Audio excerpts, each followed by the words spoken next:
Sa harapan ni Sherhao ay ang paparating na pag-atake mula sa kayamanang sandata, at sa likod niya ay isang matuling palasong nakatutok sa kanyang katawan. Huli na at walang magawa ang mga mandirigma ng Stone Village kundi panoorin ang pangyayari at murahin ang kanilang mga kaaway dahil sa kanilang kasuklam-suklam na paraan ng pakikipaglaban. Hindi makausad ni makaatres si Sherhao. Ang kayamanang sandata ng Wolf Village ay may kakayahang umatake mula sa lahat ng direksyon. Si Sherhao ay walang magawa kundi ang ilabas ang kanyang huling alas, kaya't mabilis niyang tinanggal ang mga benda mula sa kanyang sugatang kaliwang braso. Napangisi si Beifeng dahil alam niyang walang sinuman ang makatatakas sa kanyang malawakang pag-atake. Sa sandaling iyon, lubusan na siyang nakasisiguro na makakaganti na siya kay Sherhao, ngunit biglang lumitaw sa kanyang harapan ang isang kakaibang pangitain. Isang malakas na tunog ang umalangaw, at tila nakatayo siya sa baybayin ng isang napakalawak na lawa. Isang buong buwan ang lumitaw, na tila bumangon mula sa tubig. Isang maliit na anino ang nakatayo sa ibabaw ng tubig, may buwan sa kanyang likuran. Sa harapan ni Beifeng ay si Sherhao, may matapang at matikas na anyo. Nakahigpit ang kamao ni Sherhao habang nakatayo sa kanyang kinalalagyan. Wala siyang anumang sugat sa kabila ng malupit na pagsalakay ng kayamanang sandata ni Beifeng. Ang kayamanang sandata ng Wolf Village ay naitaboy habang ang kaliwang braso ni Beifeng ay nakaunat pa rin mula sa kanyang kontrol dito. Matapos masaksihan ang kakaibang tagpo, hindi mapigilan ng binata ang magtaka tungkol sa tunay na pagkatao ni Sherhao. Ngunit bago pa siya makapag-isip ng husto, biglang nawala si Sherhao sa kanyang kinatatayuan. Agad na napagtanto ni Beifeng na siya ay nasa matinding panganib at mabilis niyang tinawag pabalik ang kanyang kayamanang sandata. Ang maliliit na bahagi ng sandata ay bumalik sa kanyang braso habang isang maliit na anino ang mabilis na papalapit sa kanya. Ang aninong iyon ay si Sherhao, na kumikilos sa hindi matatawarang bilis. Nakatatak sa kanyang mukha ang galit na ekspresyon. Tinawag niyang duwag si Beifeng, isang taong walang kakayahang lumaban ng harapan. Biglang lumitaw si Sherhao sa harapan ng kanyang kalaban at tumalon sa ere, sinasabing tikman ni Beifeng ang kanyang kamao. Halos walang oras upang makapag-react si Beifeng nang marinig ang isang malakas na pagsabog, at isang makapangyarihang enerhiya ang sumabog mula sa lugar ng sagupaan. Tumama ang suntok ni Sherhao, ngunit ang resulta ay hindi katulad ng inaasahan. Bahagyang umubo si Beifeng at nagkomento tungkol sa hindi kapani-paniwalang lakas ng maliit na bata. Gayunpaman, para kay Beifeng, na kung mas malakas ang kanyang kalaban, ay mas lalo niyang nais itong wasakin. Habang nagsasalita si Beifeng, ipinakita na ang kanyang kayamanang sandata ay humarang sa suntok ni Sherhao at ganap na pinahina ang lakas nito. Sa unang pagkakataon, ginamit niya ito bilang panangga. Gulat ang munting bata sa lakas ng sandata. Mapanlin lang na ngumiti si Beifeng at pinagalaw ang kanyang daliri pababa. Tinatanong kung gusto ni Sherhao ng pugad ng mga bubuyog. Ginamit niya ang sandatang kayamanan upang magpaulan ng malalakas na pag-atake mula sa langit. Ang kombinasyon ng mga pag-atake ay nagpalakas pa sa kabuuang kapangyarihan ng sandata. Hindi maganda ang sitwasyon ni Sherhao. Si Beifeng ay mas mapanganib kaysa dati. Ang kaliwang braso ni Sherhao ay sugatan pa rin. Kahit na ginamit na niya ang mga ukit na runa dito, ay napilitan pa rin siyang umatras. Walang tigil ang pag-atake ni Beifeng, nagpapadala ng napakalakas na atake na nagpapahirap sa bata na umiwas. Para bang nagsanib ang 42 ngipin at lalo pang bumilis at lumakas ang sandata. Ikinilos ni Beifeng ang kanyang sandata at sa inip na ekspresyon, ay sinabing maaaring tumakbo si Sherhao ngunit hindi siya makapagtatago. Biglang nagbago ng direksyon ang pag-atake sa himpapawid at hinabol si Sherhao. Pinilit siyang tumalon at gumawa ng isang hati sa ere upang makaiwas. Gayunpaman, ito mismo ang inaasahan ni Beifeng. Napangisi siya ng may baluktot na kasiyahan, iniisip na isang hangal si Sherhao sa pagtatangkang umiwas habang nasa ere pa ang kanyang katawan. Muling nainis ang munting bata. Siya ay naipit at wala nang matakbuhan. Ngunit mayroon pa siyang isang alas na maaari niyang gamitin. Bumaling si Sherhao sa depensibong teknik na kanyang natutunan. Muling lumitaw ang pamilyar na maliwanag na asul na simbolo sa kanyang noo. Sa sandaling iyon, isang bilog ng hangin ang bumalot sa kanyang katawan at itinaboy ang paparating na pag-atake. Ang galaw na iyon ay isang maalamat na teknik ng pagkontrol ng hangin na may kakayahang protektahan ang gumagamit mula sa anumang panlabas na puwersa. Nagulat ang mga mandirigma ng Wolf Village nang muling masaksihan ang teknik na ito. Patuloy ang walang humpay na pag-atake ni Beifeng, at ginamit pa niya ang kanyang kanang kamay upang higit pang kontrolin ang kanyang sandata. Hindi siya makapaniwala na kayang harapin ng ganoon kadali ang kanyang mga pag-atake. Ang makapangyarihang aura ng sandata ay bumuo ng hitsura ng isang dambuhalang lobo. Sa kumpiyansang ngiti, sinabi ni Beifeng na haharapin niya si Sherhao ng harapan. Ang anyo ng sandata na ito ay naglalabas ng hindi kapani-paniwalang mapanirang enerhiya. Muling nililika ang anyo ng espiritu ng tagapagbantay ng Wolf Village. Mula sa malayo, isinigaw ng mga taga-Noad mula sa Stone Village na dapat nang tumakbo si Sherhao habang papalapit ang nakakatakot na espiritual na lobo. Hindi inaasahan ng lahat, ngunit nanatili si Sherhao sa kanyang pwesto. Pinunit niya ang natitirang mga benda at nagliwanag ang mga misteryosong rune sa kanyang kaliwang braso. Parehong mga rune ang matagal nang lumitaw sa kanyang kanang braso. Pinagsama niya ang enerhiya mula sa kanyang noo at dalawang braso, at pinukas ang lahat ng ito upang magpakawala ng isang makapangyarihang alon ng enerhiya. Sa buong lakas niya, lumitaw ang anyo ng isang berdeng kaliskis na agila na pumailanglang sa langit kasabay ng isang matinding sigaw mula kay Sherhao. Sinira ng espiritual na anyo ng agila ang dambuhalang lobo, tuluyang winasak ang pag-atake ng kalaban. Ang mga pangil mula sa sandata ni Beifeng ay nagkalat sa paligid. Bawat isa ay natatakpan ng nakapipigil na berdeng aura. Habang tulala pa rin si Beifeng, kinontrol ni Sherhao ang espiritu ng agila upang sumalpok sa kanyang kalaban. Nagimbal si Beifeng nang mapagtanto niyang tila hindi na gumagana ng maayos ang kanyang kayamanang sandata matapos ang nabigong pag-atake. Sa kasamaang palad para sa kanya, wala na siyang oras upang magluksa. Ang huling pumasok sa kanyang isipan ay kawalan ng paniniwala. Isa siyang henyo, kaya paano siya natalo? Ang espiritu ng agila ay dumagan sa kanya at malakas siyang ibinaon sa lupa. Isang napakalakas na tunog ang umalingaw dahil sa matinding pagbagsak. Nang tuluyang lumisan ang alikabok, ang walang buhay na kamay ni Beifeng ay makikitang nakausli mula sa malaking hukay sa lupa.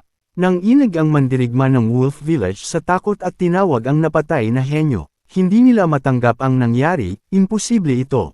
Si Bishan at ang pinuno ng Wolf Village na si Bilechin ay lumubog sa kawalang pag-asa habang tinatawag nila si Beifeng, ngunit wala na ang henyo. Samantala, ang mga mandirigma ng Stone Village ay nagdiwang para kay Sherhao, na buong tapang na ipinahayag sa Wolf Village na ang mundo ay napakalawak at puno ng mas malalakas kay Beifeng kaya naman ay sinabihan niya silang maging mabuting aso sa kanilang susunod na buhay. Bumagsak ang kaliwang kamay ni Bafan sa lupa, wala ng buhay.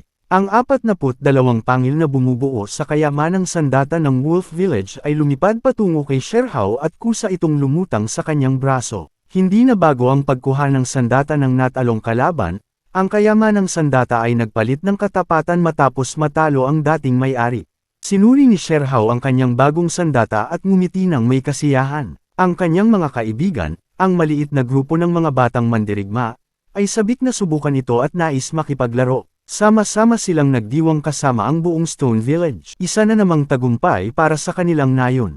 Samantala, nagsimulang magprotesta ang mga mandirigma ng Wolf Village dahil sa pagkawala ng kanilang kayamanang sandata, habang bumuga ng dugo ang kanilang matandang pinuno. Mukha siyang nawala ng katinoan habang buong lakas na tumawag sa espiritu ng tagapagbantay ng kanilang nayon upang sagipin sila. Lumuhod si Bilechin at itinaas ang kanyang mga kamay, paulit-ulit na tinatawag si Panginoong Bei. Ngunit bago pa makasugod ang kanyang mga kaaway mula sa Stone Village, isang pangkat ng dambuhalang mga lobo ang lumitaw mula sa kagubatan. Ang kanilang malalakas na alulong ay umalingaw sa hangin habang pinag-iisipan ni Sherhao ang kanilang sitwasyon. Ang nakakapanindig balahibong tingin ng mga lobo ay puno ng matinding pagnanasa sa dugo. Napaligiran ng mga lobo ang mga mandirigma ng Stone Village. Tumayo si Sherhao sa tabi ng kanyang mga kaibigan na nanginginig sa takot. Isa sa kanila, si Pei, ang pinakanatakot at may nanginginig na tinig nang sabihin niyang napakaraming malalaking aso. Nanginginig sa pananabik ang pinuno ng Wolf Village at ipinahayag na ito ang sagot ng kanilang espiritu sa kanilang mga panalangin. Si Bishan, ang pinuno ng Wolf Warriors, ay nanguna at sumakay sa likod ng isang dambuhalang lobo. Inutusan niya ang kanyang mga kapwa mandirigma na sumunod sa kanya, bawat isa ay sumasakay sa kanilang sariling dambuhalang lobo. Sama-sama, binuo nila ang pinakamalakas na puwersa ng Wolf Village, ang Wolf Riders. Sa isang napakalakas na alulong, sinimulan ni Bishan ang kanilang pag-atake. Muling naramdaman ni Grandpa Chief ang matinding pag-aalala. Hindi niya kailanman inakala na kayang tumawag ng espiritu ng tagapagbantay ang Wolf Village upang ipatawag ang mga dambuhalang lobo. Nakatayo sa harapan ng mga bata si Kapitan Sherlang, hinaharang ang kanilang kalaban habang pinagmamasdan ang pangungutya ng Wolf Riders mula sa likod ng kanilang mga alaga. Sinabi nilang patay na ang lahat ng taga Stone Village at wala ni isa mang makakalabas ng kagubatang iyon ng buhay. Ngunit sa kabila ng lahat, nanatili si Sherhao sa kanyang kinatatayuan at inihigpit ang kanyang maliliit na kamao. Ang kanyang musmos na mga mata ay puno ng matinding determinasyon sa harap ng panganib. Sa isang iglap, tila may naalala si Sherhao. Napatingin siya ng mabuti sa dambuhalang lobo sa kanyang harapan. Napalawak ang kanyang berdeng mga mata. Kilala niya ang lobo na ito. Ito ang malaking asong nagkipaglaro sa kanila noon. Bigla namang nahiya ang dambuhalang lobo nang makilala siya ni Sherhao. Pati ang kanyang mga kaibigan ay namukan ito. Maliwanag na ang bukol sa ulo ng lobo ay gawa ng kanilang unang pagkikita. Ngayon ay nagkaroon ng kakaibang tensyon sa pagitan nila. Sa lupa, masayang kumaway ang mga bata at sinabing ligtas sila, kaibigan nila ang dambuhalang lobo. Napanganga sa pagkagulat ang mga mandirigma ng Wolf Village. Ngunit ang pinakanakagugulat sa lahat ay nang lumuhad ang dambuhalang lobo sa harap ni Sherhao, kumawag ang buntot nito, at nagpakitang gilas na parang isang tapat na aso. Ang mga mandirigma ng Wolf Village ay walang magawa kundi panoorin ang nangyayari. Hindi nila mapigil ang magtanong kung bakit tumatahol ang dambuhalang lobo gayong isa itong lobo at hindi isang aso. Samantala, masayang hinaplos ni Sherhao ang ilong ng dambuhalang lobo at tinawag itong good boy. Pagkatapos, sinabihan niya ito na umalis na dito. Ngunit hindi na nakapagtimpi ang malupit na matanda. Tumayo siya at sumigaw sa dambuhalang lobo, tinatanong kung ano ang ginagawa nito at kung nakalimutan na ba nito ang kanyang dangal bilang isang mandirigma. Galit na galit, iniutos ni Bilechin sa dambuhalang lobo na patayin ang kanilang mga kaaway at nguyain ang kanilang mga buto, sapagkat iyon ang tunay na paraan ng pamumuhay. Muling nagbago ang asal ng lobo. Ang kanyang mga mata ay kumislap habang inilabas niya ang kanyang matatalas na pangil at itinuon ang mga ito kay Sherhao. Gayunpaman, nanatiling kalmado ang Milk Baby. Unti-unting lumamig ang kanyang ekspresyon, at sa isang iglap, nanigas ang dambuhalang lobo. Matalim ang titig ni Sherhao habang tinanong ang dambuhalang lobo, kung gusto ba nitong subukan siya. Ang kanyang mga mata ay kumislap ng matinding galit. Sa harap ng kanyang nakakagimbal na presensya, ang dambuhalang lobo ay umungol ng mahina, bumagsak sa lupa, at sumuko. Ngunit hindi siya nag-iisa, kasama niyang lumuhad ang ibang lobo. Lahat sila, mula sa pinakamalaki hanggang sa pinakamaliit, ay nais maging good boy. Nanlaki ang mga mata ng mga mandirigma ng Wolf Village. Hindi sila makapaniwala sa kanilang nasaksihan. Ang maliit na batang nasa harapan nila ay napasailalim ang mga mababangis na lobo na parang mga inaalaga ang tuta lamang. Samantala, ang pinuno nilang si Bilechin ay nagkahalong humanga at natakot sa Milk Baby. Sa kanyang pananaw, si Sherhao ay isang likas na tagapagpaamo ng mababangis na hayop.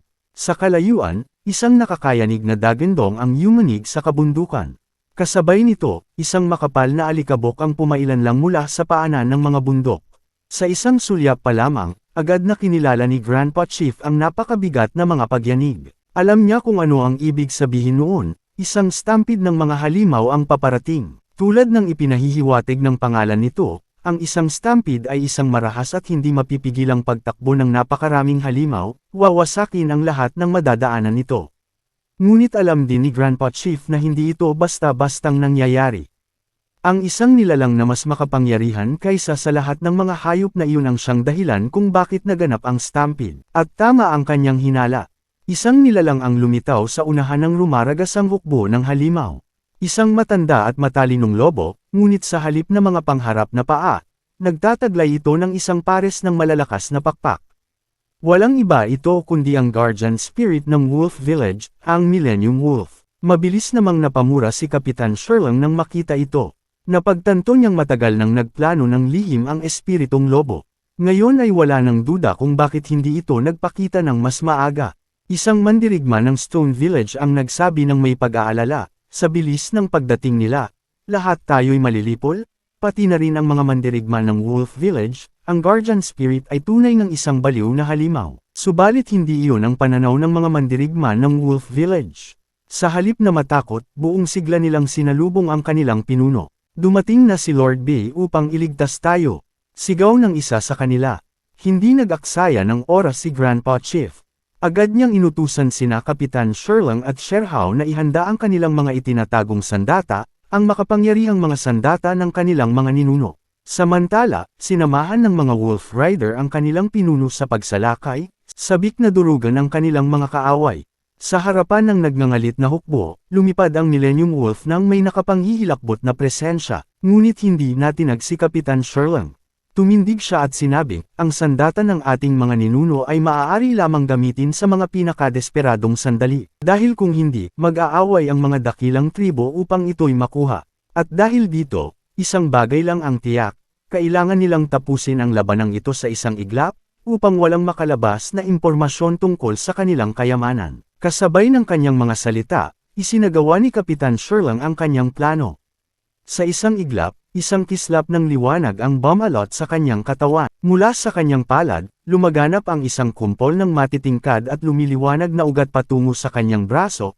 Ang kanyang enerhiya ay biglang lamubo, dahilan upang mapatili si Bilechin. Imposible, may treasure tool din ang Stone Village.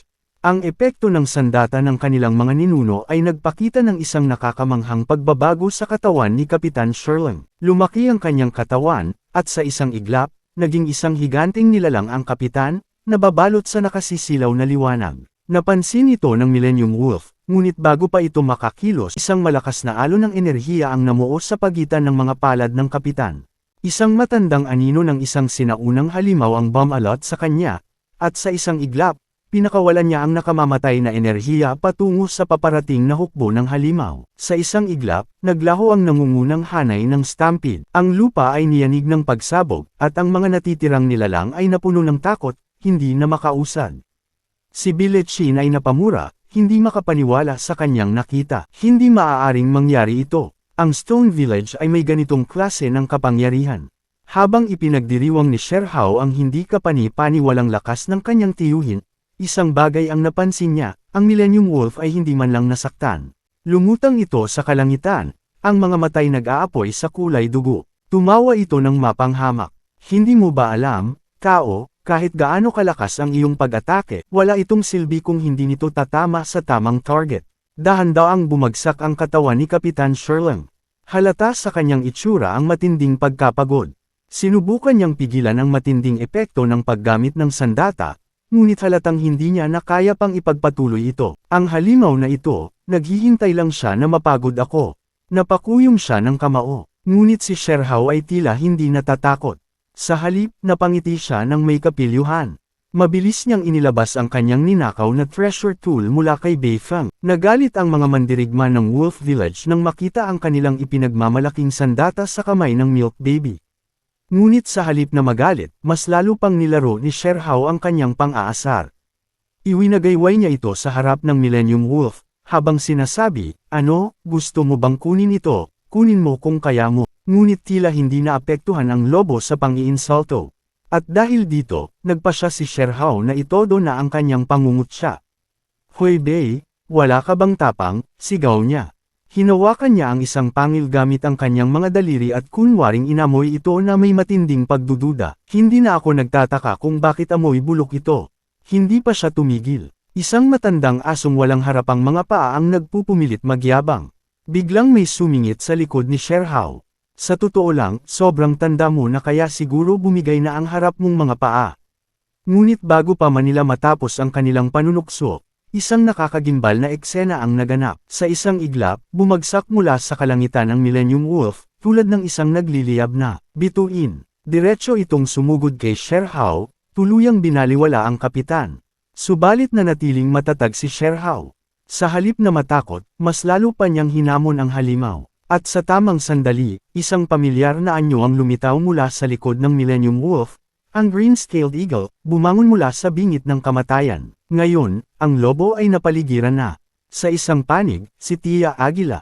Sa kabila, si Sherhao, inihahanda na ang kanyang sandata. Hindi ka na makakatakas ngayon. Sigaw ni Sherhao. Ang treasure tool sa kanyang dibdib ay kumislap ng matindi habang inihahanda ng Tia Aguila ang kanyang pag-atake.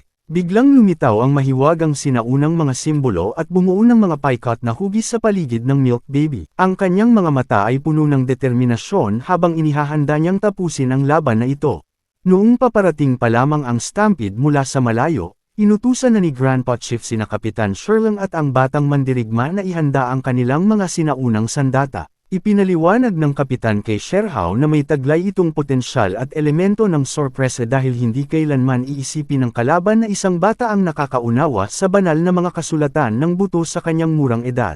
Tanging ang mga ganap na nakakaunawa sa banal na kasulatan ng buto ang makapagpapalabas ng tunay na kapangyarihan ng treasure tool. Ipinaliwanag din ni Grandpa Chief sa batang mandirigma na ang sinaunang sandata ay isang kayamanang iniingatan at ipinapasa sa bawat henerasyon ng kanilang nayon. Sa pamamagitan nito, magagapi nila ang kanilang mga kaaway ng hindi inaasahan. Matapos nito, naramdaman ng bata kung gaano kamisteryoso at makapangyarihan ang piraso ng balat ng halimaw, parang may isang buong daigdig na umiikot sa loob nito.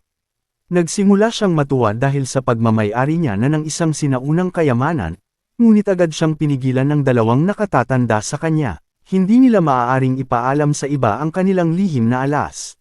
Nang muling tumahimik ang bata, ipinagpatuloy ni Grandpa Chief ang pagpapaliwanag sa kanilang misyon. Sina Kapitan Sherling at Sherhao ay inatas ang pukawin ng galit ng Millennium Wolf. Isa sa kanyang mga matinding pang-aasar ay ang pagtawag sa halimaw bilang isang baliw na walang kamay, at asong walang pangil. Sa kabila nito, pinilit ng Millennium Wolf na pigilin ang kanyang galit, ngunit sa huli ay napuno siya at sumugod kay Sherhao at kay Tia Aguila. Pinagtulungan siyang sulukin sa himpapawid, at nang sabay nilang pinakawalan ang kanilang mga pag-atake, ginamit ng Aguila ang kanyang likas na kakayahan kasabay ng pagpapakawala ng sinaunang sandata ng Milk Baby na pansamantalang lamapat sa kanyang katawan. Nang tuluyang lumabas ang napakalakas na enerhiya ng sinaunang sandata, nag-anyong isang puting tigre ang lakas nito. Gayunpaman, pinakawalan din ng Millennium Wolf ang sarili niyang enerhiya upang kanselahin ang kanilang pagsalakay. Ang alingaw-ngaw ng sagupaan ay napakatindi. Inakala ni Kapitan Sherling na patay na ang matandang lobo, ngunit sa kanyang pagtataka, lumabas pa rin ito mula sa ulap ng alikabok, bagamat may malubhang sugat. Nagsimula muling magsaya ang mga mandirigma ng Stone Village nang makita nilang umatras sa malayo ang sugatang halimaw. Ang tagumpay ay abot kamay na nila. Subalit, pinaalalahanan sila ni Grandpa Chief na huwag maging kampante.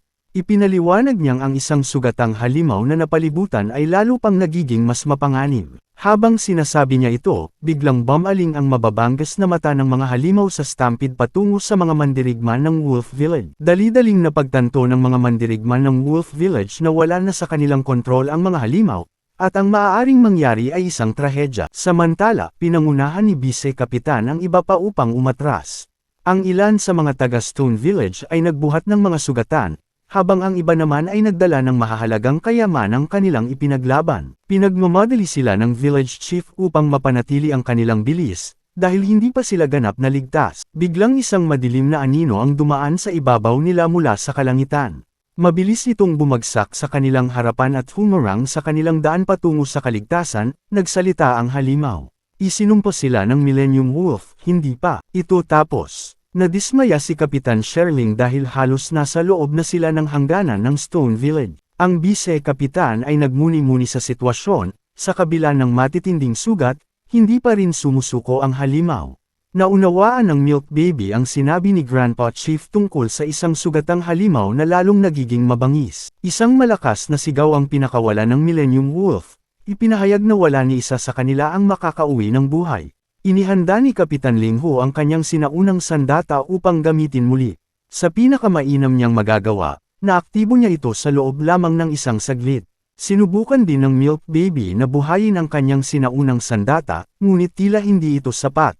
Ang Millennium Wolf ang naunang lumusab, pinalaya ang kanyang likas na kasanayan. Isang gintong higanteng pangalmat ang lumitaw sa himpapawid at winasak ang lupa, pinasabog ang mga mandirigma ng bato. Kahit na sinubukan ni Kapitan Ling Ho na salagin ang hampas, ay tinangay siya nito. Pareho rin ang sinapit ni Sherhao at iba pang mandirigma, malubhang sugatan at nagsuka ng dugo. Ipinahayag ng Millennium Wolf ang kanyang layuning lamunin ang mga labi ng suwani at ang pulang sungay ng apoy na baka.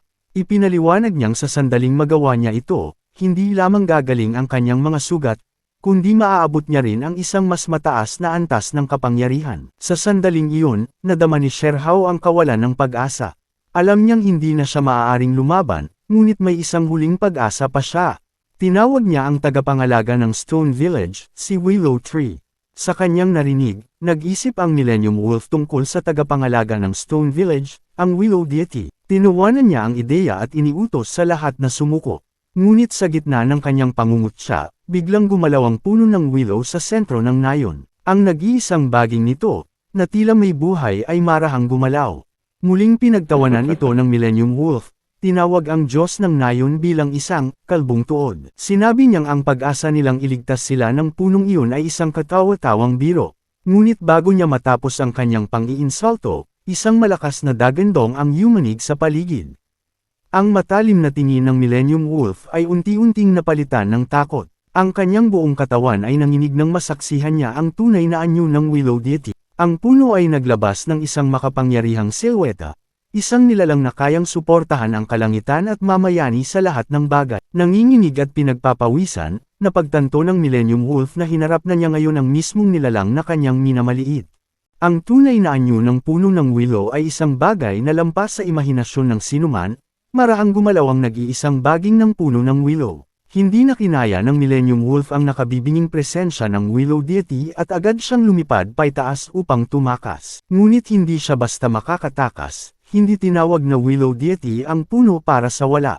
Isang lunti ang liwanag ang bumalot sa baging nito at mabilis na humabol sa tumatakas na Millennium Wolf. Hindi pa man siya nakakalipad ng 1 milya ay napansin niyang mabilis na siyang inabutan ng baging. Alam niyang kailangan niyang makatakas, hindi siya maaaring mamatay sa lugar na ito. Gayunman, nabigo ang kanyang mga pagsisikap, masyadong mabilis ang Willow Deity. Tumagos ang baging sa puso ng halimaw, at agad siyang bumagsak sa lupa. Agad namang umatras ang baging, dala ang isang bagay mula sa katawan ng kanyang biktima. Napuno ng dalamhati ang pinuno ng Wolf Village habang tinatawag ang kanilang napatay na bantay. Tulala ang mga mandirigma ng Wolf Village, hindi makapaniwala sa kanilang nasaksihan. Hindi nila alam kung ano ang gagawin. Ang kanilang pinakamakapangyarihang tagapagtanggol ay pinaslang sa harap mismo ng kanilang mga mata. Sa kabilang banda, taos-pusong nagpasalamat ang mga mandirigma ng Stone Village sa Willow Deity. Nagbigay galang sila, nagpapasalamat sa proteksyong ibinigay nito. Masiglang nagdiwang si Sherhao, nagtaas ng kamao at sumayaw sa tuwa. Tunay ngang makapangyarihan ng espiritu ng tagapagtanggol ng Stone Village, at sa wakas, ay makakauwi na sila. Sa kanilang pagbabalik sa nayon, nagtipon sila sa paanan ng puno ng willow upang mag-alay ng sakripisyo bilang pasasalamat at pagpapahalaga sa kanilang proteksyon. Matapos nito, pinag-usapan ng mga taga-Stone Village ang isang mahalagang bagay, ang pangangailangang burahin ng Wolf Village upang hindi lumabas ang balitang nagtataglay sila ng higit sa isang sinaunang sandata. Kapag nalaman ito ng iba, malalagay sa panganib ang kanilang buong nayon. Nang maabot ang desisyon, naghanda ng kanilang sandata ang mga mandirigma, nangislap ang kanilang mga mata sa hangad na tapusin ang laban. Maging si Sherhao ay sumama sa labanan, tinanong siya ni Grandpa Chief kung sigurado siya sa kanyang desisyon, at tumungo siya bilang tugon. Paliwanag ni Sherhao, siya ang nagdala ng gulo sa lahat dahil sa kanyang kawalan ng pagdedesisyon at pagiging mahabagin. Ngayon, buo na ang kanyang pasya. Ilang sandali pa, nasunog ang Wolf Village. Makapal na usok ang pumailanglang sa kalangitan habang bumuhos ang ulan sa kabundukan. Hinikayat ni Kapitan Sherlang si Sherhao na manatiling matatag, sapagkat hindi siya mananatiling bata habang buhay. Ipinaliwanag niyang ang digmaan ay bahagi ng pagiging isang tunay na mandirigma sa dakilang kaparangan. Tahimik na nakinig si Sherhao habang tinatitigan ang kanyang dugo ang kamay, hindi kanya ang dugong iyon, kundi sa mga kaaway na pinatay niya sa Wolf Village. Sinabi niya sa kapitan na nauunawaan niya ang bawat salitang kanyang sinabi.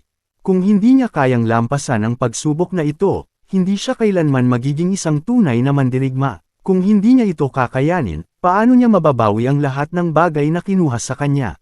Kasabay ng kanyang matigas na pagpapasya, naging matalim ang kanyang ekspresyon. Mahigpit niyang pinisil ang kanyang kamao, tila isang alab mula sa malawak at tuyong kaparangan. Isang nakakasilaw na liwanag ang biglang sumabog sa kalangitan, tinanglawan ang kadiliman at nagbigay pansin sa lahat ng nakasaksi. Isang hindi pangkaraniwang tanawin, isang apoy na nag-aalab ng napakatindi, animoy sinusunog ang buong langit. At sa gitna ng kamanghamanghang tagpong ito, isang nakakabinging sigaw ang umalangaw, yumanig sa buong paligid at pumukaw sa puso ng lahat ng nakarinig. Isang pulang ibon na nababalutan ng apoy, ang lumipad sa himpapawid. Ang kanyang diwa ay isang puwersang hindi maaaring baliwalain. Napansin ng mundo ang kahangahangang pagpapakitang ito. Mula sa makapal na ulap, lumitaw ang isang napakalaking gintong kuko, nangingibabaw ang kapangyarihan nito at yumanig sa lupa sa ilalim nito. Sinubukan nitong hulihin ang munting pulang ibon. Ngunit hindi madaling mahuli si Little Red. Mabilis itong gumalaw, hindi mahabol ng kanyang kalaban. Sa matinding pagkadismaya, ibinagsak ng gintong kuko ang kanyang galit sa isang malapit na gulod ng bundok, nagdulot ng matinding pagkawasak. Napuno ng alikabok ang himpapawid habang ang mga manunood sa malayo ay nagimbal sa walang katulad na puwersa ng gintong kuko at sa matinding determinasyon ng munting pulang ibon. Mula sa kailaliman ng kaparangan, sumabog ang isang napakalaking apoy. Nakatayo ang mga bata sa tabi ng village chief at nag-usap-usap, nagtataka kung ano ang sanhi ng kaganapang ito. Tinanong nila kung si Little Red ba ang may gawa nito. Ipinaliwanag ni Sherhao na ito ay gawa ng munting pulang ibon na madalas niyang habulin. Saglit na nag-isip ang village chief, si Sher Yunfang. Ang sagupaan sa malayo ay nakatawag ng pansin ng mga Diyos at mabangis na halimaw upang makilahok sa laban. Isang taga-nayon ang nagsabi na napakalaki ng labanan na tila mga Diyos mismo ang naglalaban sa kalangitan, at kung hindi sila mag-iingat, maaaring mapuksa ang kanilang nayon anumang sandali. Gayunpaman, may isang malinaw na enerhiyang panangga ang bumabalot sa Stone Village. Pinuprotektahan sila nito mula sa ligaw na enerhiya at hinaharangan ang kanilang paningin sa nangyayari sa labas. Masayang iminungkahi ni Sherhao na hulihin nila si Little Red, tulad ng ginawa nila sa Suwani. Napailing si Grandpa Chief at sumigaw sa kanya, tinatanong kung nalasing ba siya sa gatas ng hayop. Napansin ni Pi na may bahid pa ng gatas sa gilid ng bibig ni Sherhao. Patuloy na sinermona ng village chief ang bata, sinasabing wala siyang kaalam-alam sa lawak ng kalangitan at lalim ng mundo. Hindi man nila makita ang buong larawan, ngunit ang uri ng mapanirang lakas na inilabas sa malayo, hindi man lang ito kayang tapatan ni Suwani. Ang dakilang halimaw na iyon ang maaaring pinakamalakas sa buong kaparangan. Napanganga ang mga bata sa narinig nilang sinabi ng punong nayon. Napakaraming makapangyarihang halimaw sa mundo. Agad nilang hiniling kay Grandpa Chief na ikwento ang kanyang paglalakbay sa malawak na kaparangan noong kanyang kabataan. Ngunit ngumiti lang siya at sinabing hindi niya ito ikukwento sa kanila. Nabigo ang kanyang pagtatangkang bumuo ng suspense, dahil ang mga bata ay lumingon palayo. Walang interes, sanay na sila sa mahahabang kwento at pagpapasuspense na ginagawa ng village chief. Tuwing magsasalita ang Grandpa Chief tungkol sa ganitong mga paksa, ay nahihirapan silang makinig. Napansin ni Grandpa Chief na mawawalan siya ng tagapakinig, kaya tinawag niya sila ng alanganin. Sa huli, isinantabi niya ang kanyang nakasanayang mahaba at pabirong pagsasalaysay at diretsyong sinimulan ang kwento. Sinabi niyang lumaki na sila at kailangang malaman kung gaano kalaki at delikado ang mundo. Inilahad niya kung paano siya lumabas sa kagubatan kasama ang 12-dosenang kaibigan mula sa Stone Village. Matapos maglakbay ng 880,000 milya, siya na lamang ang natirang buhay. Ipinaliwanag ni Grandpa Chief na malawak ang labas na mundo, at ang kanilang kasalukuyang teritoryo, kabilang ang Stone Village, ay napakalawak. Naging interesado ang mga bata at nagtanong kung kailan sila maaaring lumabas sa daigdig. Ang batang mataba ay nagtanong kung may sapat na pagkain doon. Ipinaliwanag ni Grandpa Chief na sa ibabaw ng kaparangan ay may mas mataas na kaharian na hindi madaling maunawaan. Kaya, binigyang diin niya ang kahalagahan ng pag-aaral ng banal na mga kasulatan ng buto. Habang nagsasalita, patuloy na sumisipsip ng gatas mula sa kanyang sisidlan si Milk Baby. Napagtanto ni Grandpa Chief na nawala agad ang atensyon ng mga bata dahil sa murang edad nila. Maikli lamang ang kanilang atensyon, lalo na kung mahaba ang paliwanag. Labis siyang nadismaya at nagtanong kung bakit hindi nila alam kung kailan dapat makinig. Dahil dito, bigla nilang ibinalik ang kanilang atensyon at nagsimulang magsulat ng mga tala. Sinabi ni Grandpa Chief na wala na siyang magagawa kundi ipaliwanag na ang pagmamayari ng banal na kasulatan ng buto ay tulad ng pagkakaroon ng isang sandata, at upang magamit ito ng maayos, ay dapat palakasin ang sarili. Ito ang ugat ng cultivation. Pagkatapos, itinuro niya si Sherhao at inirekomendang palakasin nito ang kanyang katawan sa pamamagitan ng pisikal na pagsasanay. Simula noong araw na iyon, para sa kanyang hinaharap na cultivation, kailangang maging mas malakas ang kanyang katawan upang kayanin ang mga paliguan sa dugo ng Suwani. Nagulat ang kaibigan ni Sherhao at sinabi niyang napakalakas na ng milk baby na parang sinaunang halimaw, ngunit kailangan pa rin itong magsanay. Ipinaliwanag ni Grandpa Chief na tanging sa pagsasanib ng banal na kasulatan ng buto sa sariling katawan, ay saka lamang magiging bahagi ng laman at buto ang kapangyarihang kaloob ng kalangitan, na natural na magkaugnay sa langit at lupa. Kung hindi, ang panggagaya ay mananatiling panggagaya lamang at hindi madaling makamit ang tunay na kapangyarihan. Mula noon, sumailalim sa mahigpit na pagsasanay si Sherhao. Natapos niyang ipwesto ang 100 bato malapit sa isang bangin nang mapagtanto niyang hindi na siya napapagod. Naalala niya ang bili ni Grandpa Chief tungkol sa pagpapahintulot na sumanib ang banal na kasulatan ng buto sa bawat hibla ng laman at dugo ng kanyang katawan, pino ang biyaya ng langit at lupa, inihahatid ang kakanyahan ng araw at buwan sa loob ng katawan, ganap na binabago ang kanyang espiritu at pisikal na anyo. Sa mundong ito, maraming antas ng cultivation, bawat isa ay mas mataas kaysa sa nauna. Kabilang dito ang dugo pagbabagong antas, daang makalangit na antas, espiritu pagbabagong antas, pag-ukit na antas, pagbuo pagsasama na antas, at antas ng kagalang-galang. Si Sherhao ay nasa unang baitang pa lamang, at marami pang antas ang dapat niyang pagdaanan bago niya maabot ang tugatog ng kapangyarihan at makipagsabayan sa pinakamalalakas na tao sa mundo. May ilang tao na bumubuo ng banal na mga buto, at sa ganitong paraan, lilito ang kanilang orihinal na ukit, na nagpapahintulot sa kanila na magkaroon ng natatanging at eksklusibong teknik. Kahit na ang dugo pagbabagong antas ay isang paunang yugto, ito ang pundasyon ng cultivation. Kung ang isa ay maabot ang sukdulan, ay posible ng labanan ang mga purong dugo na supling ng mga sinaunang halimaw gamit lamang ang pisikal na lakas. Samantala, nanatiling payapa ang teritoryo ng Stone Village matapos ang laban para sa labi ng Swan. Wala nang matitinding labanan, kaya halos nalimutan na ng mga tao ang nakakatakot na kaganapan noong araw na iyon. Gayunpaman, hindi natahimik ang dulong bahagi ng kaparangan. Sa malayo, mga naglalagablab na balahibo ang lumilipad sa hangin. Sa kabila ng lupain ay ang paninirahan ng tribo ng gininto ang lobo. Ilang mandirigma ang humarurot patungo sa paninirahan sakay ng mga Horite Beast. Agad na lumapit ang kanilang pinuno sa isang dambuhalang poste kung saan nakaupo ang isang mabalahibong lalaki. Ang kanyang hitsura ay mabangis, at ang kanyang katawan ay naglalaman ng pambihirang kapangyarihan. Para siyang leon na may anyong tao, lalo na dahil sa kanyang mahabang gintong buhok. Tinawag siyang Panginoon ng tribo, at iniulat ng mandirigma na may mga galaw sa timog, tila may isang makapangyarihang kayamanang bundok na isinilang. Ang mga sinaunang labanan na nagtagal ng 2 taon ay hindi pa natatapos. Pinaghihinalaan niyang isang banal na bagay ang lalabas.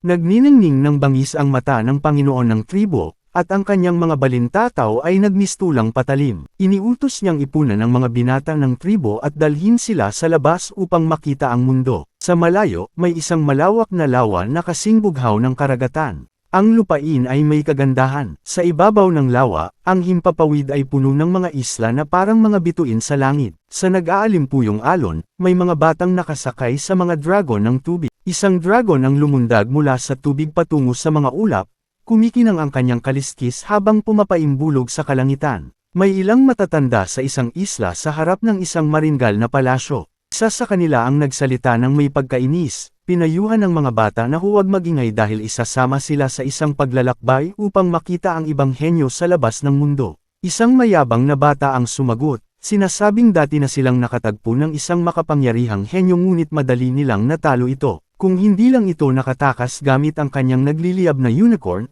tiyak na nahuli na nila ito. Samantala, sa isa pang malayong kaharian, isang maringal na palasyo ang pinamumunuan ng isang soberano. Mula sa kanyang trono, isang kalmadong boses ang umalingaw habang lahat ng nasa harapan niya ay nakaluhod. Siya si Zishano. Tinanong niya kung nagpatuloy ang labanan ng mga sinaunang lahi ng 2 taon nang hindi umaatras. Bagaman hindi nakikita ang kanyang mukha, naglalabas ang kanyang katawan ng matinding enerhiya, parang isang lila na araw, nagpapahiwatig ng isang di matumbasang lakas. Sa isa pang malayong kaharian, isang napakalaking palasyo ang niyanig ng isang dagandong. Isang boses ang nagpakawala ng nakabibinging tunog, yumanig sa buong palasyo.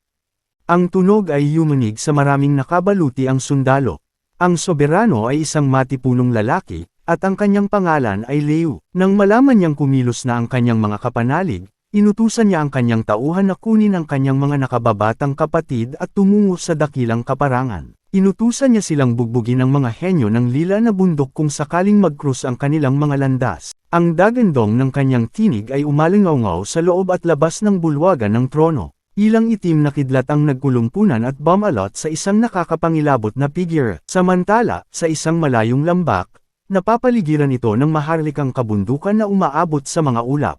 Sa tuktok, may isang lupaing natatakpan ng makapal na puting nyebe dahil sa matinding lamig. Ngunit sa kabila nito, isang kahangahangang lungsod ang itinayo sa gitna ng napakalaking bundok, tanaw ang lahat sa apat na panig. Isang matandang nakasuot ng balabal ang walang pakialam na nagkomento tungkol sa paglitaw ng isang banal na bagay sa dakilang kaparangan. Hindi siya makapaniwala at inisip niyang sina Zishanho at Liu, ang dalawang magkaribal na soberano, ay maaaring nagplano ng isang sagupaan sa pagitan ng kanilang mga inapo. Iniutos ng matanda sa kanyang mga lingkod na dalhin ang mga batang henyo sa labas ng paninirahan upang makita ang mundo. Sa sandaling iyon, dalawang batang babae ang biglang lumitaw, tinawag ang matandang soberano bilang kanilang lolo, at nagpahayag ng kagustuhang sumama sa paglalakbay patungong Stone Village. Gayunpaman, sinermonan sila ng matanda at sinabing ang paglalakbay sa kaparangan ay hindi isang laro kundi isang mapanganib na misyon. Bilang sagot, nangako silang magiging masunuring mga bata. Sa huli, napilitan ang kanilang lolo na pumayag at sinabing dapat nilang makita ang lakas ng mga henyo ng mundo. Sa buong dakilang kaparangan, isang kaguluhan ang nagaganap. Biglang may malakas na bagyo ng hangin at ulap, at ang mga mandirigma mula sa iba't ibang panig ay nagmadaling tumungo sa Stone Village. Ang ligalig sa kailaliman ng tigang na dakilang kaparangan ay mabilis na lumaganap, umabot sa pandinig ng ilang dakilang angkan. Nagpadala sila ng kanilang mga pinakamahuhusay na mandirigma, at ang pinakamalalakas na batang henyo ay nagtipon-tipon. Muling umikot ang gulong ng kapalaran. Sa kabundukan na pumapalibot sa Stone Village, halos natapos na ni Sherhao ang kanyang pang-araw-araw na ehersisyong pampalakas ng katawan habang masayang naghihiyawan ang ibang mga bata. Nang matapos, ipinakita niya ang kanyang maliliit ngunit matitigas na kalamnan. Maging ang mga matatanda ay namangha sa kanyang maskuladong katawan, kaya't tumangunang may pagsang-ayon si Shi Yunfang, ang village chief. Sinabi niyang handa na si Sherhao para sa tunay na pagbinyag ng dugo gamit ang katawan ng Swan Ni, ang mahalagang pulang sungay ng apoy na baka, at ang bisig ng demonic egg. Bagaman lumakas ng husto ang bata, hindi pa rin niya mapigil ang manginig sa takot sa ideya ng pagbabad sa nakahandang paliguan ng gamot. Kailangan nilang mabilis na tipunin ang mga kayamanan ng mga halimaw, kung hindi ay mawawala ang bisa ng kanilang dugong may kapangyarihan. Kaya naman ay paspusang nagtrabaho ang mga mandirigma ng Stone Village upang makuha ang natitirang bahagi ng dakilang Suwani. Ngunit paulit-ulit na nababasag ang kanilang mga kasangkapan dahil sa matibay na katawan ng nilalang. Maingat nilang tinipon ang dugo ng halimaw, sinigurong walang patak na mas asayang. Habang nakababad si Sherhao sa paliguan ng gamot, inilagay ni Grandpa Chief ang huling sangkap sa kumukulong tubig. Nagtaka ang bata kung bakit hindi purong mga kayamanan ng halimaw ang inilalagay, lalo nang mapansin niyang may mga makamandag na insekto at mababangis na hayop na isinasama. Kahit ang kanyang mga kaibigan ay natakot sa itsura ng paliguan. Ipinaliwanag ni Shi Yunfang na ang mga nilalang na iyon ang pinakamahusay na mga sangkap ng gamot. Inutusan niya si Sherhao na huminga ng malalim at ilubog ang sarili ng buo. Habang lumulubog siya, isang misteryosong bagay ang kumislap sa kamay ni Shi Yunfang. Habang tiniis ni Sherhao ang marahas na pagbinyag, isang tao sa labas ng paliguan ang nag-alala para sa kanyang kalagayan. Biglang isang makapal na aura ang lumabas mula sa paliguan, kasabay ng paglitaw ng mga pabilog na simbolo na nagliliwanag sa paligid. Dahil sa matinding enerhiya, time-time na nanalangin ang mga matatanda para sa kanyang kaligtasan. Ilang sandali pa, biglang lumipad si Sherhao palabas ng paliguan na parang rocket, sumisigaw habang hawak ang kanyang puwitan, na halos masunog sa init. Bumagsak siya sa lupa ng ilang metro ang layo habang namangha sina Kapitan Sherlang, ang bise-kapitan at si Grandpa Chief. Tumalon siya ng halos 20 metro sa taas. Damang-dama ni Shi Yunfang ang pagmamataas sa kanyang puso, ibig sabihin, nagtagumpay ang pagbinyag. Nang lapitan ng matatanda si Sherhao upang suriin siya, hindi niya sinasadyang na itulak ang isa sa kanila. Ang kawawang biktima ay ang bise-kapitan. Maging si Sherhao ay nagulat sa kanyang lakas. Ang simpleng tulak niya ay masyadong malakas na ngayon. Ang lalaki ay napakamot ng ulo at sinabing nadulas lang siya. Ngunit ang kanyang mga kaibigan ay hindi nilagyan ng palusot ang nangyari, alam nilang muling lumakas si Sherhao. Lahat ay muling napagtanto na siya ay tunay na muling isinilang. Napangiti siya habang ramdam niya ang di nauubos na lakas sa kanyang katawan. Sa huli, iniabot ni Grandpa Chief sa kanya ang isang buto ng kayamanan mula sa bungo ng Suwani, isang pambihirang natagpuan dahil hindi ito nawasak ng halimaw bago ito mamatay. Pinayuhan siya ni Grandpa Chief na pag-aralan itong mabuti. Sa ilalim ng pagpapala ng katawan ng Suwani, lahat ng taga-nayon ay nakamit ang hindi inaasahang lakas at tagumpay sa kanilang cultivation. Maging si Grandpa Chief ay nagretiro pansamantala upang pagalingin ang matagal na niyang karamdaman. Samantala, sa di kalayuan, sakay ng lumilipad na dragon ng tubig, tinanong ni Xiaopang kung gaano pa kalayo ang kanilang lalakbayin. Sinagot siya ng lalaking nasa likod niya na malapit na sila. Nang makita nila ang Stone Village mula sa kalangitan, tumawa si Penger at tumalon mula sa likod ng dragon. Bumagsak siya sa lupa na may malakas na tunog. Napatingin siya sa isang natuyong punong kahoy at naniwalang ito ang may taglay na kayamanang hinahanap niya. Ngumiti siya nang mapansin ang lagablab ng kapangyarihan sa paligid nito at tinanong ang kanyang tiyuhin kung dapat na niyang patayin ang espiritu ng tagapagbantay. Sinabi ng lalaki kay Penger na dapat niyang kunin ang puno at maligo sa essence nito. Makalipas ang ilang sandali, pinaalalahanan niya ang grupo na ang mga tagapagbantay na espiritu ay hindi basta-basta napapaslang. Biglang umalangaw-ngaw ang isang matinis na tunog mula sa kalangitan, isang matalim na butong lumilipad na humahati sa hangin. Nasa ibabaw nito ang isang pangkat ng mga tao na patungo sa Stone Village. Nagulat si Zhao Pang sa matinis na tunog at agad na nagprotesta sa hindi inaasahang paggambala. Bumagsak sa lupa ang higanteng buto ng hayop habang mabilis na lumundag palayo ang mga nakasakay dito. Nang malinis ang alikabok, lumitaw ang isang pares ng pambabaeng bota.